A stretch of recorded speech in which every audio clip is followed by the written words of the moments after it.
11월 20일 새벽 예배 말씀 나누겠습니다. 누가복음 8장 26절부터 39절까지 말씀입니다.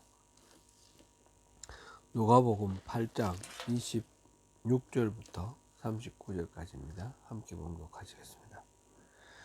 그들이 갈릴리 맞은편 그라사인의 땅에 이르러 예수께서 육지에 내리심에 그 도시 사람으로서 귀신 들린 자 하나가 예수를 만나니 그 사람은 오래 옷을 입지 아니하며 집에 거하지도 아니하고 무덤 사이에 거하는 자라. 예수를 보고 부르짖으며 그 앞에 엎드려 큰 소리로 불러 이르되 지극히 높으신 하나님의 아들 예수여, 당신이 나와 무슨 상관이 있나이까? 당신께 구하노니 나를 괴롭게 하지 마옵소서 하니, 이는 예수께서 이미 더러운 귀신을 명하사 그 사람에게서 나오라 하셨음이라. 귀신이 가끔 그 사람을 붙잡음으로 그를 사슬과 고랑에 메어 지켰으되 그 맨 것을 끊고 귀신에게 몰려 광야로 나갔더라. 예수께서 내 이름이 무엇이냐 물으신즉 이르되 군대라 하니, 이는 많은 귀신이 들렸음이라. 무저갱으로 들어가라 하지 마시기를 간구하더니 마침 그곳에 많은 돼지떼가 산에서 먹고 있는지라.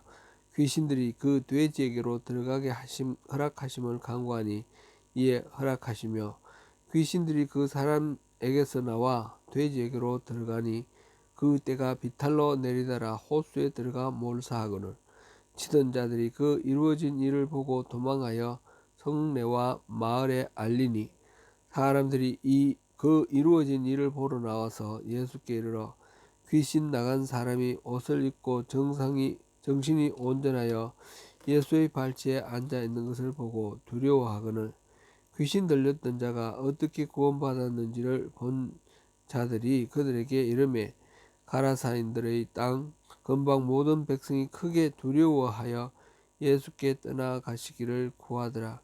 예수께서 배에 올라 돌아가실새 귀신 나간 사람이 함께 있기를 구하였으나 예수께서 그를 보내시며 이르시되 집으로 돌아가 하나님이 내게 어떻게 큰 일을 행하셨는지를 말하라 하시니, 그가 가서 예수께서 자기에게 어떻게 큰 일을 행하셨는지를 온 성내에 전파하니라. 아멘. 예. 어제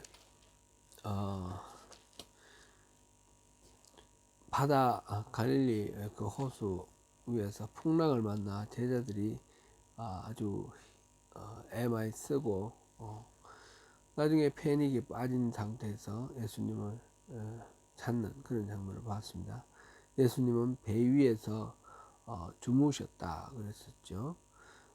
그때 예수님께서 제자들이 흔들어 깨우니까 일어나서 풍랑을 잠잠하게 만드시는 그런 기적, 그것을 어제 보았는데, 그렇게 갈릴리 호수를 건너가서 닿은 곳이 바로 그라사인의 사람들이 사는 땅이라고 하는 그곳입니다. 이 그라사 땅이죠. 배에서 내린 예수님 일행이 거기에서 귀신 들린 사람을 만났습니다. NIV 성경에는 a demon possessed man 이라고 표현했습니다. 그리고 메시지 성경에서는 madman, 그냥 미친 사람이랬는데, 미친 사람, 우리가 흔히 이제 미친 사람이라고 한 그 중에는 대체로 두 가지 경우가 있다고 합니다. 귀신 들린 경우와 정신적으로 이렇게 약해진 경우, 그런 경우가 있습니다. 그래서 그런 경우에는 접근하는 방법이 달라야 되죠. 귀신 들린 경우는 귀신을 쫓아야 되는 거고, 정신이 취약해서 그런 경우는 그거를 또 원인을 찾아서 살리는 방법으로 그렇게 접근을 해야 됩니다. 여기서는 지금 귀신 들린 사람이다, 그렇게 보는 것이 맞겠죠.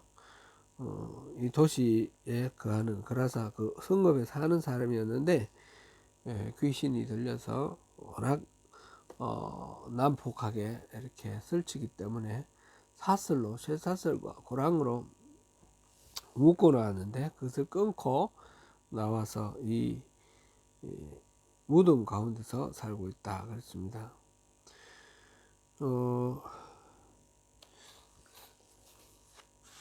귀신 들린 사람들을 보면 좀 힘도 아주 보통 사람들의 자연적인 그런 것보다 훨씬 더 힘도 세고 성격도 또 다른 어떤 귀신이라는 그런 인격이 들어왔기 때문에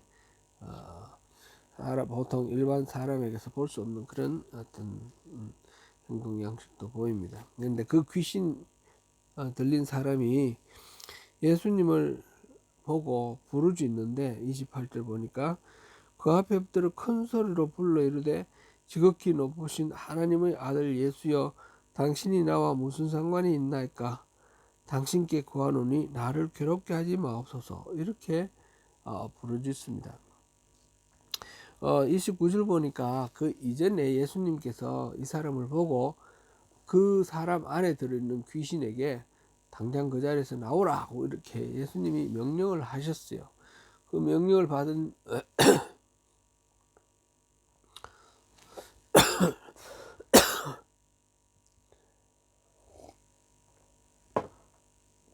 그 귀신이 지금 예수님께 저항하는 것이죠.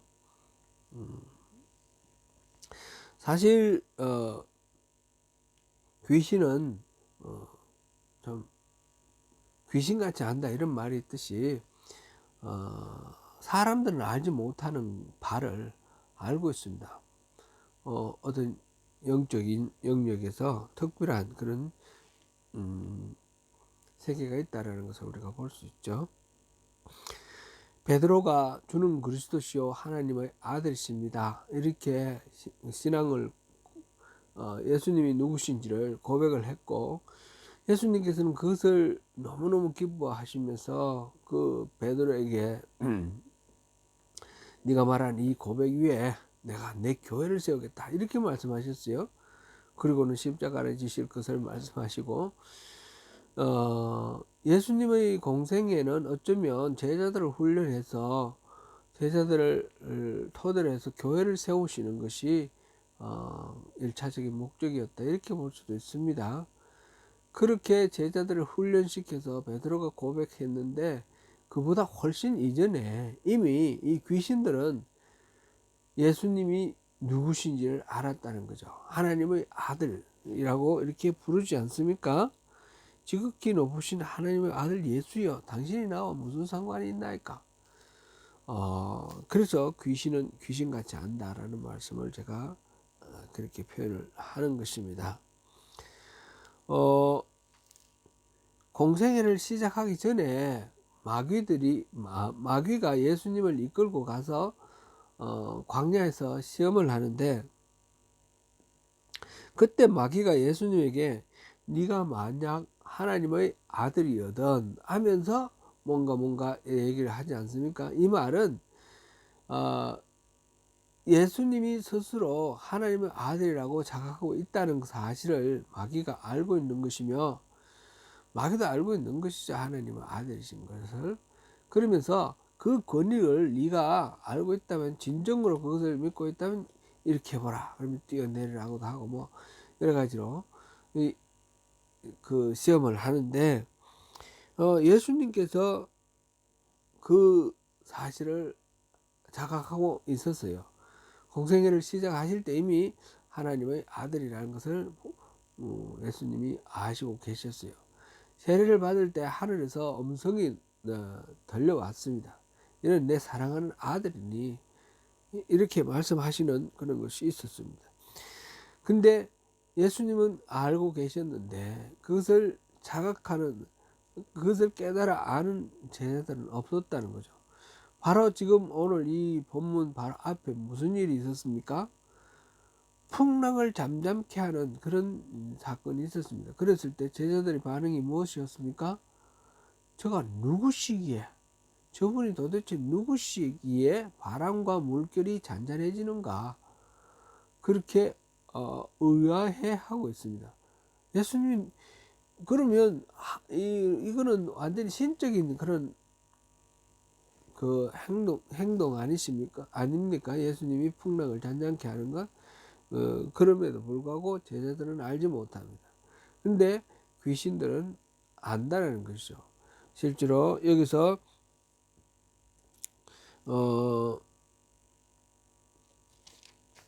가버나움에서 회당에서 이 더러운 귀신을 내쫓으신 그런 사건이 있었죠. 누가복음 4장 34절에 보면, 그럴 때에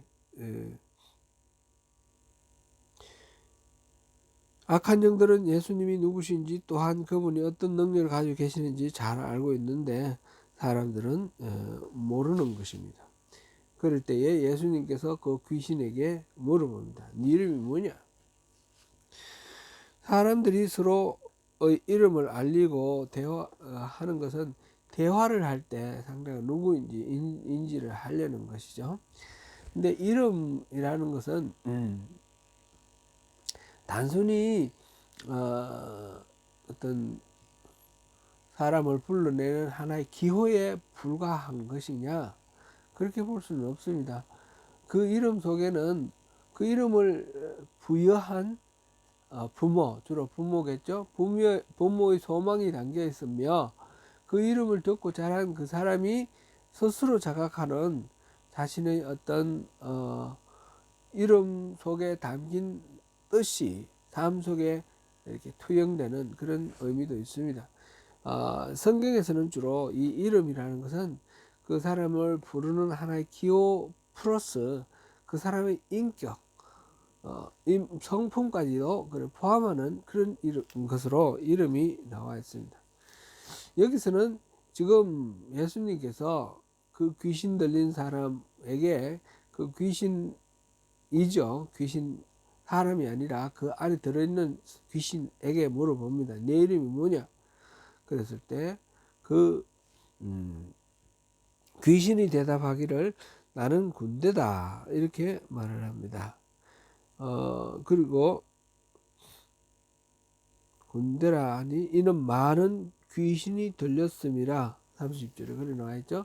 그러니까 군대라는 이름을 붙였을 때는 그냥 단지 그 귀신이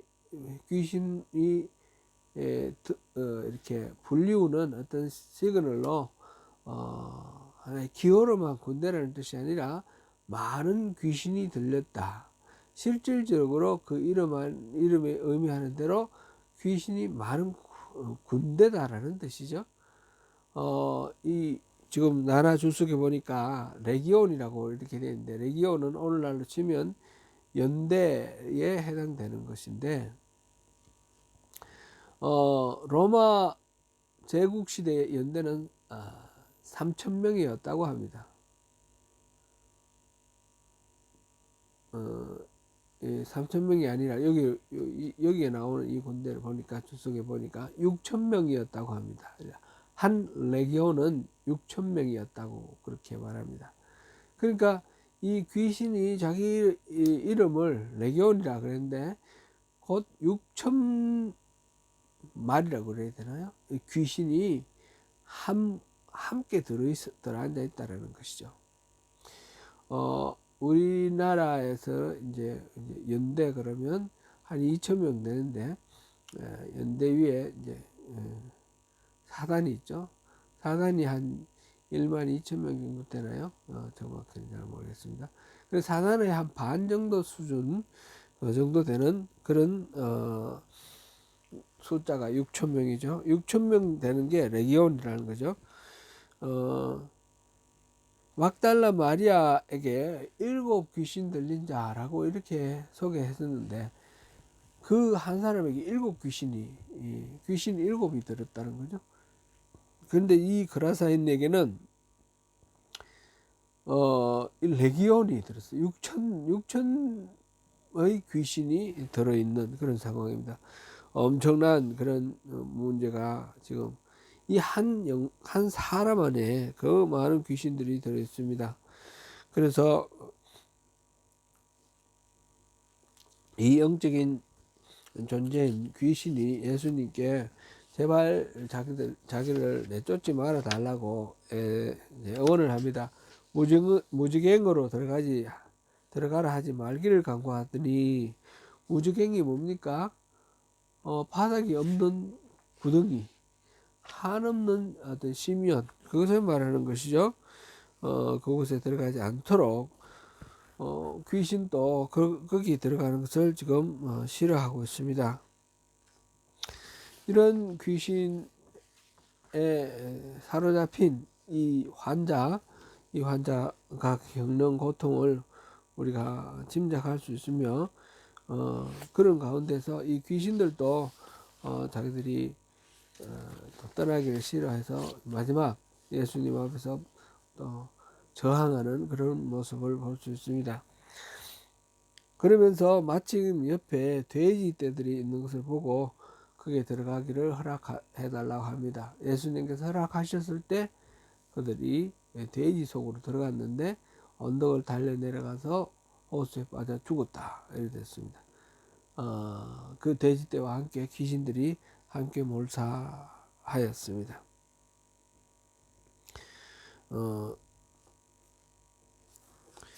군대 귀신들이 이렇게 나름대로는 허락을 예수님과 딜을 해가지고 살 길을 찾았다고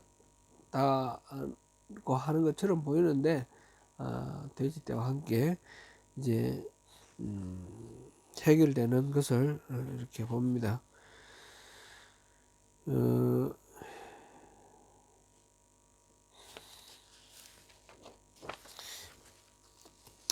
그렇게 이제 귀신들이 쫓겨나갔을 때에 이 돼지를 치던 자들이 이것을 보고 도망하여서 성내와 마을에 알렸다 했습니다. 그리고 사람들이 이 이루어진 일을 보려고 나와서 예수한테 오니까 그 귀신 들려서 난리치던 사람, 옷도 입지 않고 날뛰던 그 사람이 얌전하게 옷을 입고 앉아있는 것을 보고, 예수님 발치에 앉아있는 것을 보고 두려워하였다 했습니다. 그리고 그 귀신 들렸던 자가 어떻게 구원받았는지 그 스토리를, 이야기를 듣고 그라사인의 땅 근방 모든 백성이 크게 두려워하여 예수께 떠나가시기를 구하였다, 그렇게 되어 있습니다. 예수께서 배에 올라 돌아가실새 이렇게 나오는데, 왜 이 사람들은 떠나가기를 원했을까요?